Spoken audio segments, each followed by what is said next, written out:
guys, it's Kaleea. It's Honey. And we are WetheHoneys. Awesome. It's been a minute. Mm-hmm. Yeah, what's the update in life as far as everything? I know we're gonna form our conversation in this podcast around something specific, and you can lead into it, I guess. Yeah, life has been really busy and hectic lately, and there's been a lot of different transitions and just moving pieces lately. So just been taking some time to do things well, end things well, end seasons well, transition well. Yeah. But yeah, it's been full. Life has been full. Yeah, 100%. How are you doing? I'm okay. I'm okay. Yeah, I think you said it really well. Is that transitions? We're transitioning in a lot of different places. Where we had to take a step from the Dr. Daft show. I know that's what we're going to talk about. Not away from it. We had a incident with staying back with him at the hospital, and ended up missing a few episodes. And I think it was for the best. But yeah. Yeah, I mean, of course it was for the best. I don't think we questioned like whether or not it was the right thing to do. It was just there was a lot of opportunity that weekend that I feel like we missed out on. There were 3 different episodes I was supposed to be in. So if you guys see the episodes coming out over the next few weeks, I won't be in any of them. I've already like started to get questions or comments of people saying that they missed me. So I will not be in the next few episodes. And then there were 2 in person, Just 2 Girls episodes that came out as well with God Logic and Christina. So really hard to miss those opportunities, obviously. Oh, and then there was another episode with Christina and Ty that I missed as well. So it was pretty difficult to miss those. I feel like there's typically like always something that tries to pop up or rear its head right before I go to film, and this time it was just one of those things where it was a non-negotiable. But I definitely think that like in this season, not just with missing the podcast this last time, but just in this season, like trying to learn how to navigate disappointment, deal with disappointment in a healthy way. Yeah, and on the last video that we put out, I actually addressed like there's a lot happening in this season, and that's when you were preparing for these debates too. Yeah. And I know a lot of people were like wanting another episode, or like what's the next video, what's happening, how are you guys doing? So yeah, like that was the fill-in for that, and then shortly after is when we had to go to the hospital. I feel like it made us stop, and not that we aren't already, but like it's a reminder to make sure that our household is taken care of, and everything flows from that. Like it was definitely like a moment, I think, for us to sit down and also, it's weird to say, but relax. Because when we got home, we also took a few days. Yeah. How do you feel like you're navigating disappointment? Or how do you navigate disappointment? How do I navigate in general, or for this situation? How did you navigate it in this situation, and how do you navigate it in general? For situations like that, you kind of just have to take it and run. I mean, that's how I had to. I was disappointed for many different reasons. Disappointed that we were back in the hospital again. Like literally a month later after he was already in there. That was very disappointing, discouraging, but also having to like say, hey, like these are doctors, they know what they're doing. You have to give that part up to them. Disappointed in like not being able to go to LA also. We don't go on a lot of vacations. Yeah. This was going to be one of the vacations that we actually went together, and navigating that too, and that giving that up. But yeah, navigating disappointment, I think, is hard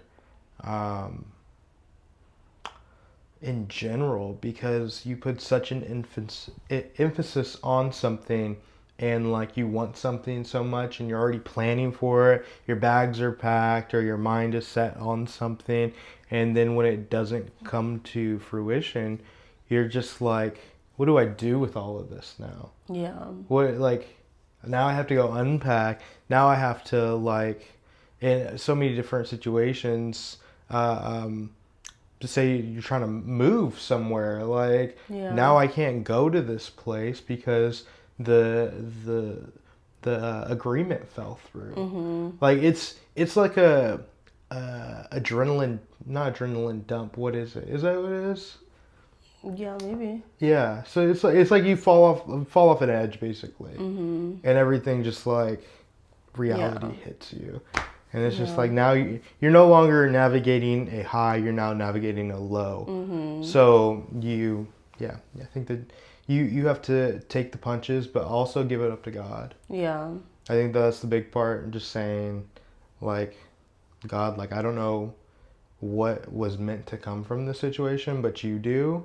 And I'm just going to follow you through it because maybe I was trying to lead in this. Yeah. When you were meant to. You meant to lead me. Yeah. Like maybe I didn't get a job because you didn't lead me to that, and I was more so trying to grasp at something. Maybe we were going to go on a vacation and we were leading it more than you wanted us to sit and just be in your presence with the family. You know, I think that, I think that that's a big part of it too.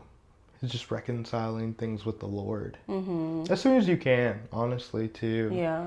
Because the longer you sit on it, the longer you're going to be more frustrated.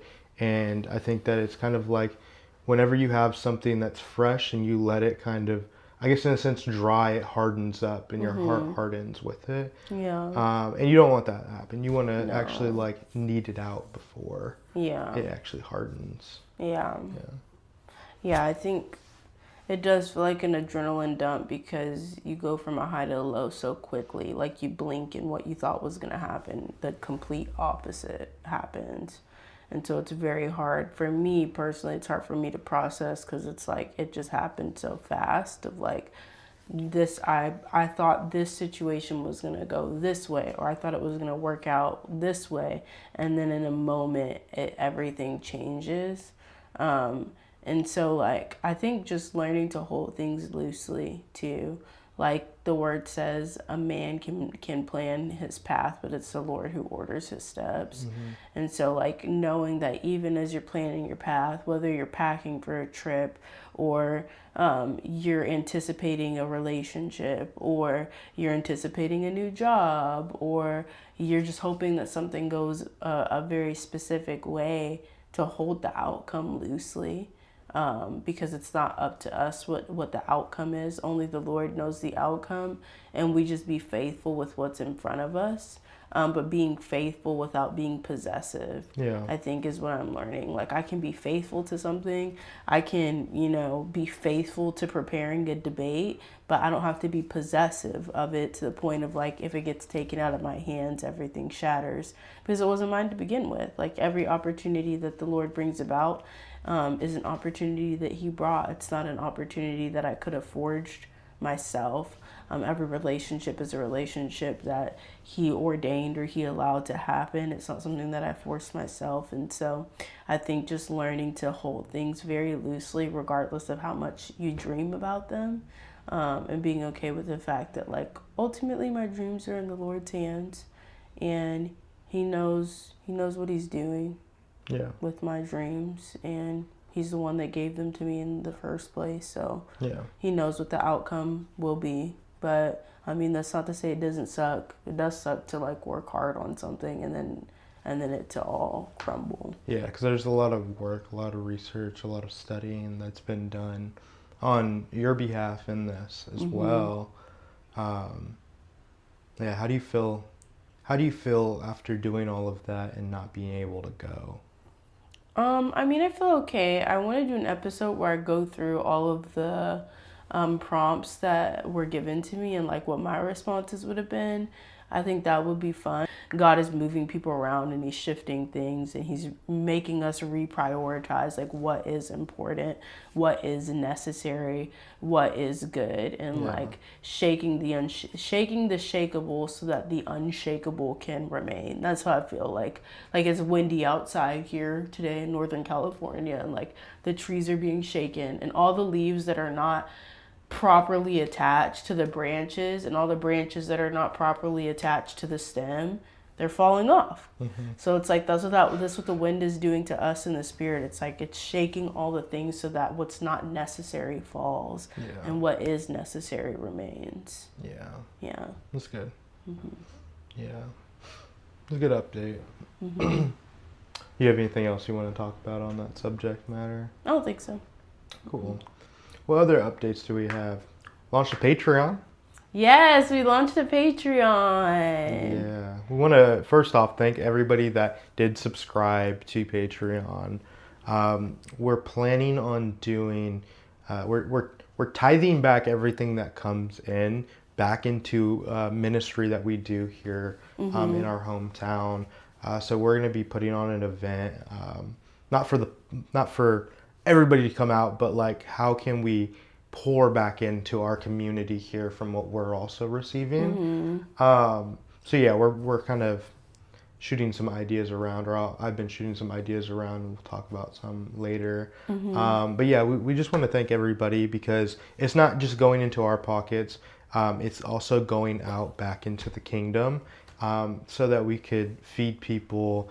And it gets cold here, so I think in the wintertime we might buy blankets and like hand them out to the homeless, to spread the gospel. We might get a tent at some tent event and just do a prayer tent too, and just share the gospel to people. That's our heart, honestly, is that people find Jesus, love Jesus, and get saved. Yeah, seriously. Thank you guys very much for supporting Patreon. I was not anticipating that much support on Patreon so quickly. There's like already over 100 members and like 60 of them are paid members. So thank you guys very much. Patreon is not just a place where we want to collect money. Obviously it's another stream of income, which we're grateful for, but it's also a place where we really want to invest in you guys, because you're investing in us. And so we don't want Patreon to be just like a dead space that you're paying for every month, just another subscription that can be easily forgotten about. But when you go on Patreon, there are those updates. You are seeing a new resource or a new ebook, or a new hot take or a new blog post, things that are actually going to edify you and build you up in the faith on an ongoing basis, you know? So yeah. What can people find on our Patreon, your Patreon? On Patreon, if you are a standard member, you have access to my weekly blog post, Meandering with Kaleea. And that is just like whatever my weekly conundrum or whatever I'm processing, or whatever I want to share, if like the Lord's been revealing to me to share with others, I'll share in my blog post.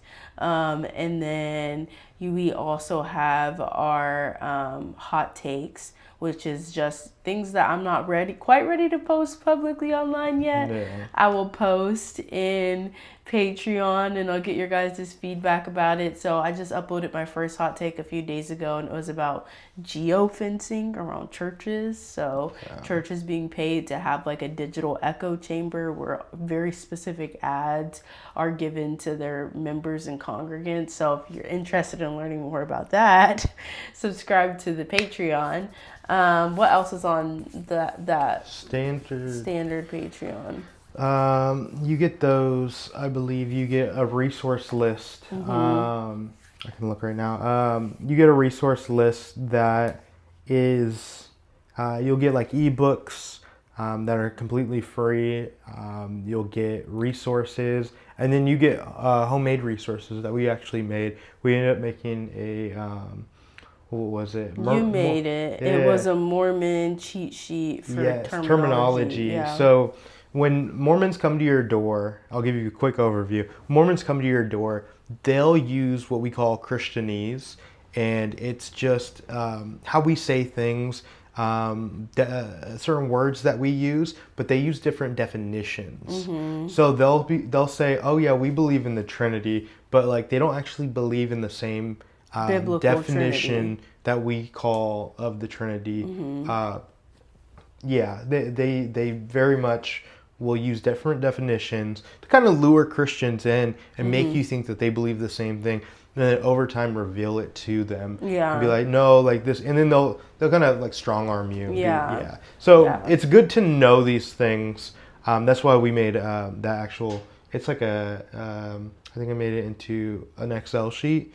And it's printed out so you guys can look at it. You can print it out, put it on your door, do whatever. Put it on your refrigerator. Yeah, and just look through it. And if they come up to your door, you also have access to it on your phone through the Patreon app. That you can pull it up and be like, okay, they said this.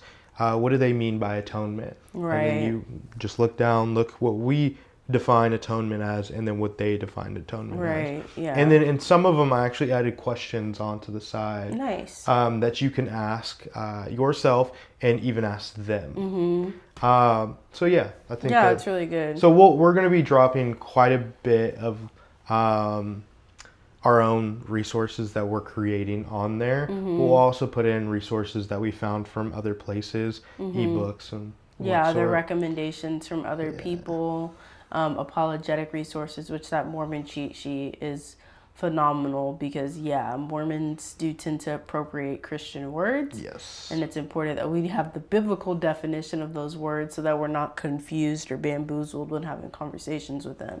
So Honey's really good at making stuff like that, and I'm excited for people to be able to have access to that cheat sheet and many others that are coming. So yes, you get the resource list, you get the blog, you got hot takes. When we posted WetheHoneys episode, you guys get first access to that. I feel like there's something else I'm missing. I'm not sure. You get a lot, honestly, with standard. For standard, you can go ahead and look it up on Patreon and see. I think Scholar has a little bit more, so you get everything that you get in standard, but you also get behind the scenes of like we're gonna be posting some stuff about our actual home studio here soon. But you'll be able to get to see behind the scenes of what's happening before and after at the Dr. Daff show with Kaleea. And then you'll be able to see us out and about. Yeah. We're probably going to put some videos of us going out and evangelizing on there. Yeah. They're just like background things. You get to see who we are, who Kaleea is. As a person herself, just doing life in general. Yeah. And also doing ministry. Yeah. You'll see that, and you will also see something that I think is really cool is you'll be able to see Kaleea's scholarly works. Yes. You want to talk about that? So you guys will be able to get, so my papers from the time that I was a student, a theological study student, you guys will be able to see some of the papers that I was writing and submitted as a student, and you'll be able to see those and glean from those and maybe even be able to use those as a resource.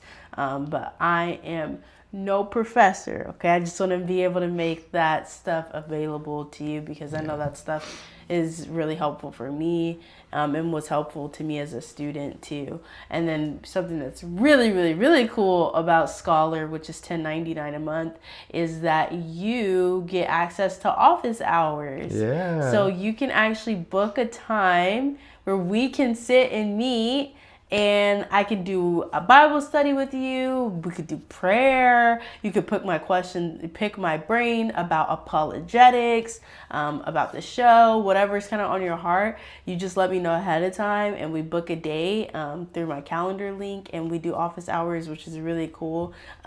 Guys, we will be doing office hours together jointly. Yes. So if there's any men that have been interested in doing office hours but aren't sure what that's going to be like, Honey will be in the office hours with us so that we can all kind of glean from each other. But yeah, the Patreon, I think it's a blessing to us, and I really do believe it's a blessing to others and has already started to be a blessing to others. So I'm really, really excited about it. That's it for Patreon. Yeah. Sorry for that long extended the ad break that we had. Just had to update you guys to make sure you know. Yeah. Okay. Speaking of Patreon, somebody left a comment in Patreon asking How to practice your spiritual gifts in accordance with God's will. I think that's a really good question. I think it's something that I'm probably still trying to learn how to navigate too. But one thing I do know is that giftedness does not mean immediacy. Just because we're gifted in a particular area doesn't mean that it's the time to immediately pursue that gifting in totality. I think gifts need to be refined. I think gifts need to be tested. I think gifts need to be sharpened.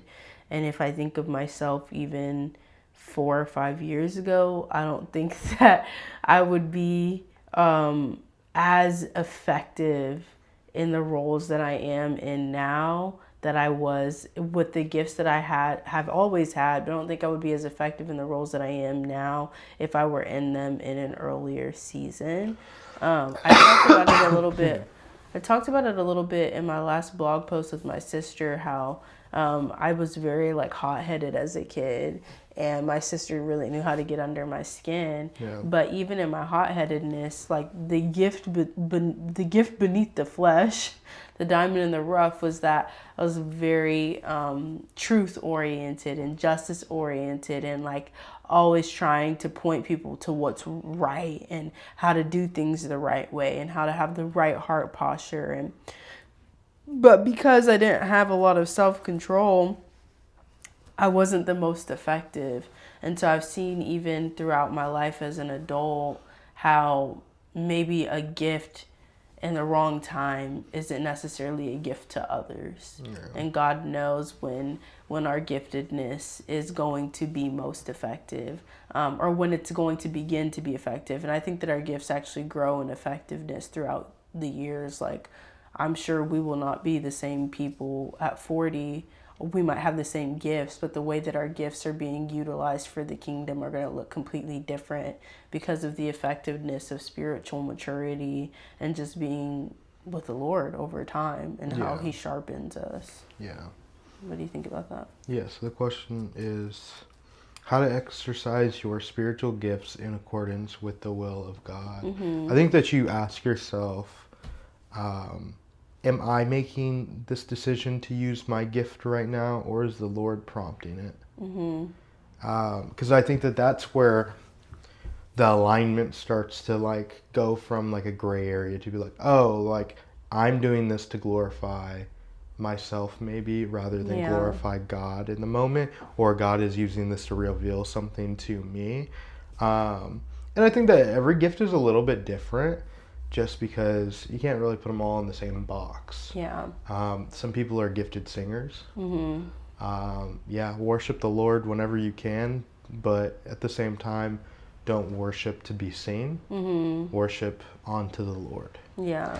And I think that, I mean, you could probably cut that and paste that into just about everything else. Gift, yeah. Like speaking in tongues. Like, am I speaking in tongues right now while also being aware of everything that's happening around me? Like, is there more than two people, one or two people that are talking all in tongues at the same time right now? Yeah. Should I hold off and wait? Should I wait to see if there's an interpreter? I think that that's important because one of the fruits of the Spirit is what? Self-control. Yeah. And I think that that's it too. Like, I think a lot of times we look at gifts and we're like, oh, like gifts are something that we can't control at all, and it just happens. Yeah. It just happens. Like, but no, like against the fruit of the Spirit is self-control. Right. And nothing that we do is against our will, like you said. And I think that's important. Yeah. And I think that that's something that we are very pointed to in Muhammad when he has an interaction with an angel. An angel is forcing him to do something. Yeah. He's forcing him to recite something. But never in the Bible do we see an angel forcing, or even see the Holy Spirit forcing anybody to do anything. Yeah. They opened their mouths in Acts and they started to speak in tongues. That's obedience. You have to be obedient for the Holy Spirit to actually work. Yeah. You have to allow him to use your tongue too. So it's you and him, not saying that you are God, but you are also being obedient, saying, use me, God. Yeah. Use me like a tool. Yeah. So aligning yourself to the will of God, it's just obedience, to be totally honest. And I think Yeah. looking at the situation and saying, okay, like, am I actually discerning this, Mm-hmm. or am I putting my own thoughts, am I eisegeting into this problem that Right. I'm seeing, or am I Yeah. actually exegeting out of this? Mm-hmm. I think that's probably most of it too. Yeah.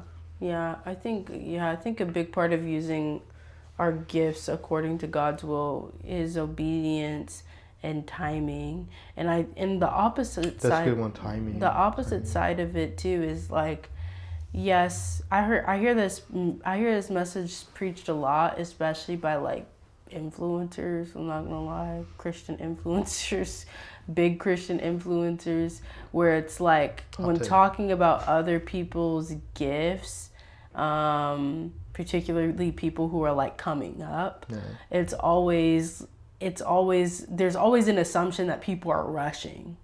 Like, you guys need to make sure not. I even said that in the beginning, right? Like, we don't want to rush into our gifts because we need to be pruned and we need to be refined, and that's 100% true.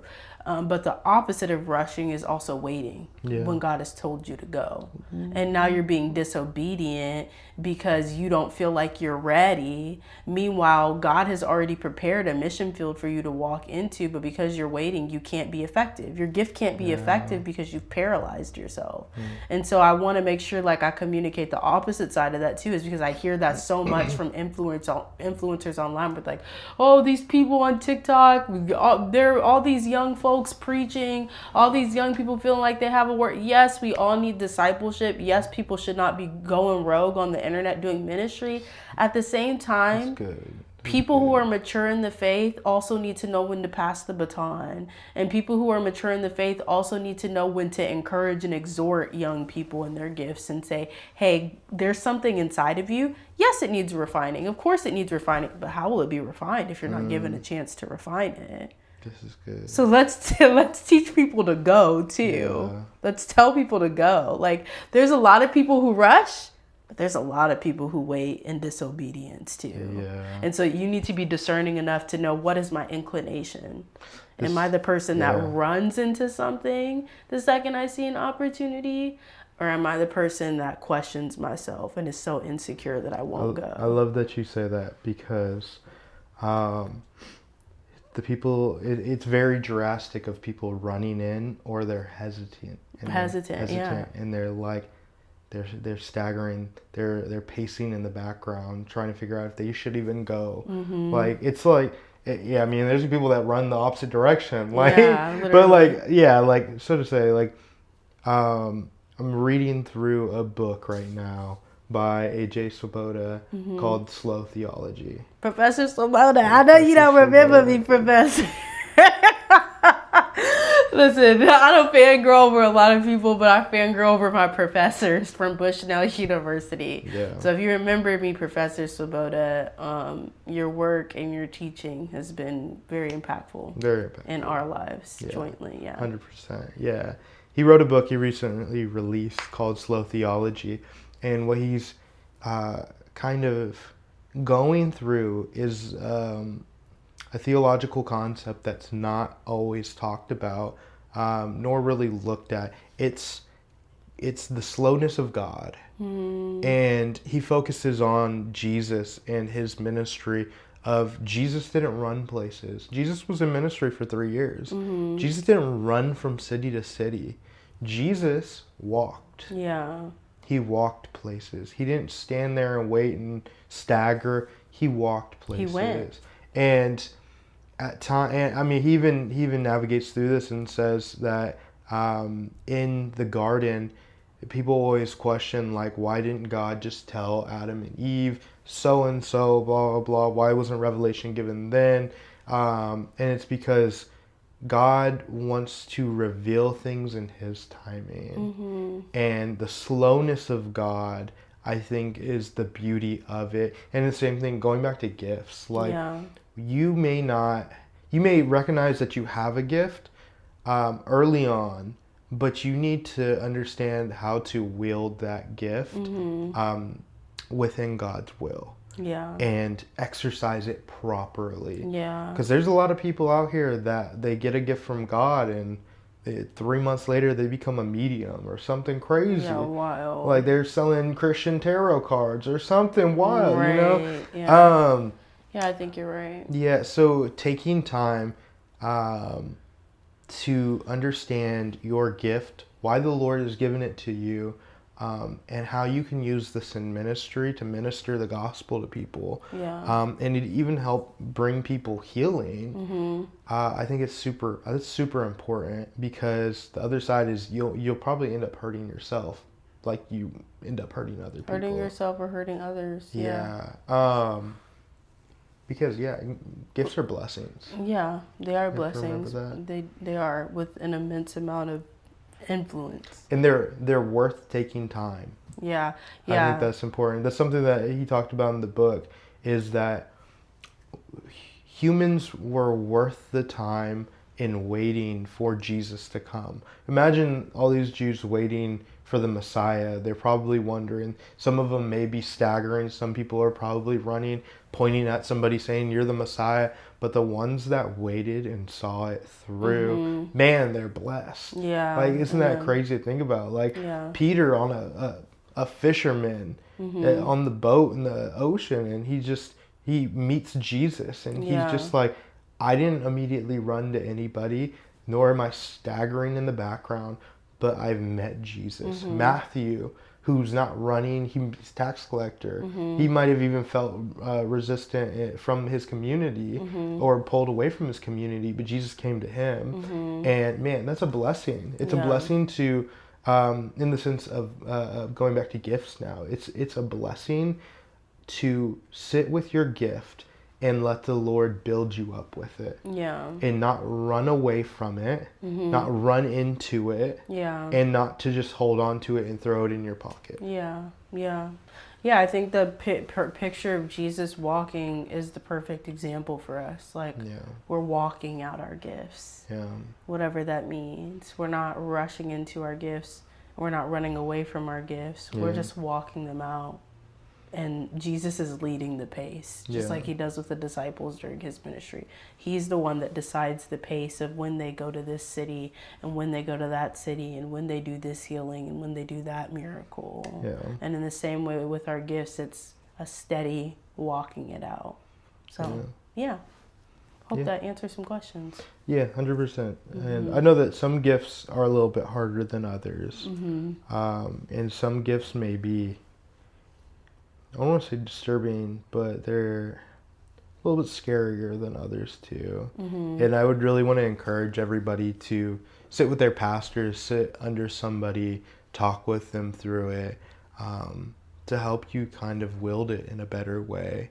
I like to use the reference, because I use it for our son all the time, of like, you need to learn how to wield your sword, because if you don't know how to wield your sword, you're going to end up hurting yourself or hurting others. Yeah.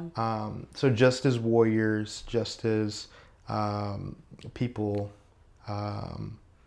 learn how to use their tools, you should also take time, learn your tool, learn your gift, look at it, and say, okay, I understand its use. Yeah. Yeah, you're not going to use a can as a hammer. Maybe you will. It might work, but it's not the most effective use of the tool. Yeah. Exactly. Learn to be effective. Yeah. Yeah. Cool. Good. Anything else? That's it. That's all I got.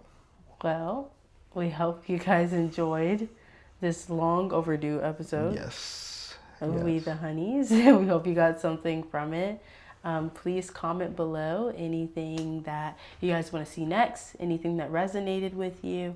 Like, comment, subscribe, and share, please. It does a great deal for us. And then we'll be putting the Patreon link in the bio as well. Yes, we'll be doing some other videos within Patreon. We have some ideas we're throwing around too. And we'll release them online after some time. And yeah, we're excited for this next season. We have other ideas outside of podcast that we're going to do, and we're excited to do them with you guys. See you guys soon. Bye. Bye.